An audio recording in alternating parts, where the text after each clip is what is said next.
When I was getting started building no-code apps with Bubble, I learned very quickly that I'm just not a natural UI designer. I can tell what looks good, but I hate starting with a blank page. So I wish that there was something like no codable components available when I got started in 2017. In this Bubble tutorial video, I'm going to be demoing their latest feature, which is a color style guide. You supply your brand's colors and you can import them into their component library every time that you import a component in. And just to give you an idea of how vast their components library is, they've got 350 plus components ranging from pre-made dashboards. This would literally save you hours if you were to build this manually yourself, through to call to actions, FAQs, testimonials. Basically, the list goes on. Pre-built chat components, again, something that's so time consuming. So let's dive into a completely empty, fresh Bubble app and give you a demo.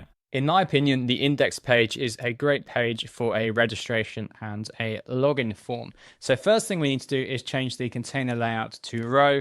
For some painful reason, Bubble still insists that pages created are fixed. You just can't build a responsive web app with a fixed container layout. So row is what makes it ready to import these components in. And then having installed the No Codable Chrome extension, I get this icon down the bottom and I can open it up and start using it. Let's just have a look in sections. You can see all of these pre-made components. Many of them already have got workflows. So they just work by copying and pasting them in. You are saving yourself hours with this. But I'm going to go ahead and set up some brand colors. Here's my design system. I'm just going to hide the tutorial and go ahead and edit the primary. Now, PNC, we use a purple. It's quite a dark purple, bluish purple, something like that. Perfect. And you can see you get all of this really granular control over it.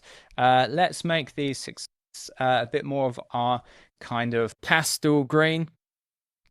Go ahead and save that. Perfect. And then all I'm going to do is go ahead and import this design system. So this is analyzing your app. You can actually run this on an app where you've previously used no codable components. I'm going to check override because I just want a clean slate with my new design colors. So the plugin is now going through and basically overwriting any existing parameters in my design tab, and I'm going to go ahead and refresh as instructed. Without further ado, let's actually get to the magic of this, which is by going into sections and then scrolling down to authentication, and now saying import with styles, I can pick a component like this, copy component, then right click and go paste with special. And if I go ahead and preview, we will not see the default blue color, we will see the purple color. This is so much more than just changing one button, because look, it's also changed the link color down here and the color on the forgotten password button. What if I change my mind? I don't like purple anymore. So we'll go ahead, go colors and styles, change the primary. Let's this time have a red like that. I'll go update, import design system, override, confirm and import, give the whole page a refresh. I'm going to go ahead and refresh my preview. And look, all the colors have changed. I think this is amazing, but it's also quite a small example. Let's just go a step bolder. Here's a dashboard page. I make sure that my container layout is set to row. Let's open up the components library. I've scrolled down to dashboard. Notice that this is not copy with workflows. So I just go copy component and then right click and paste into my app. Actually, because it's a full page, it wants to create a new page. That's fine. There we go. Some of the components, probably when it's a full page, it just wants to create a full page because that's easier. Let's go ahead and preview, but you can already see what I'm getting at here, which is that red color, our primary color, has come across in all of these places. Now just think of the time it would take to build out each of these components to have the hover effects. In fact, I think even this is fully responsive. We have got paddings and margins. This would be because I'm running it in with the debugger. Let's disable the debugger. The components on the page will adjust to a responsive design. Again, another thing which would just take you hours to set up by yourself. Last thing I'm going to show you is if these labels are not enough, you can just add in another color.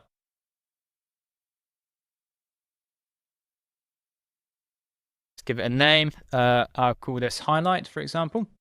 And then we sometimes in PNC, yes, we use a green. I've not done a good job of finding it, but I'll go with that for time. And then go update. And then once I've done that, I go import to this design system, override, confirm, and import. Give everything a refresh. Let's apply that color. So what if I wanted to break this particular icon out from my brand color? Well, if I make lots of space for myself, I can go ahead and find my highlight row of colors that are variations, different shades of my highlight color.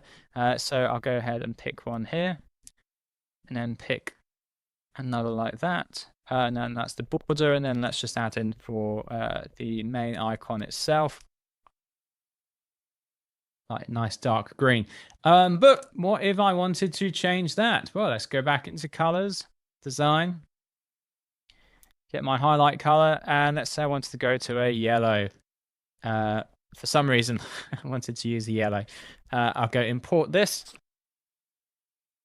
override, confirm and import. And you saw there, it changed before our eyes into the yellow. Let's go ahead and preview. And there is our yellow icon. And just because it's so easy, let's add in a chat page to our app. So I'm going to go copy component with workflows. And then I'm not sure if this needs a new page or not, but let's try it on a new page. If I go chat.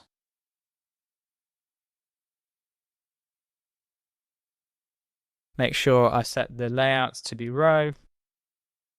Paste with workflows.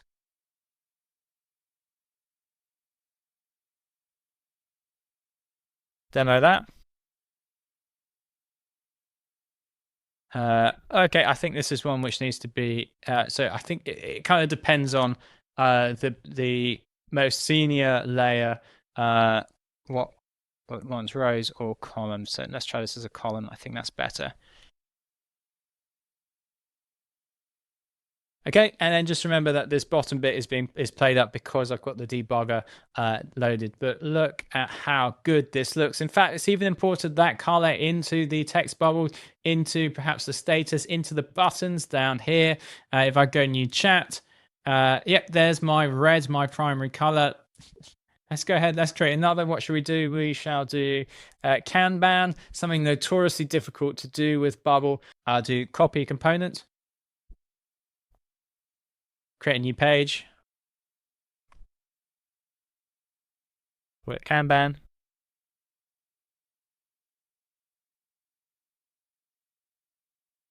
Make sure, let's try it as a row for starters. Paste with workflows.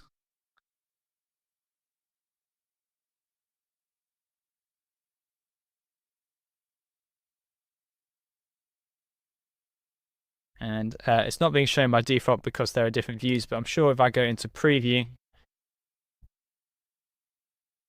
here we go. So obviously this is meant to be nested within other components on the page. You can get started with No Codable Components and their new color style design guide in just 30 seconds by clicking the link down in the description.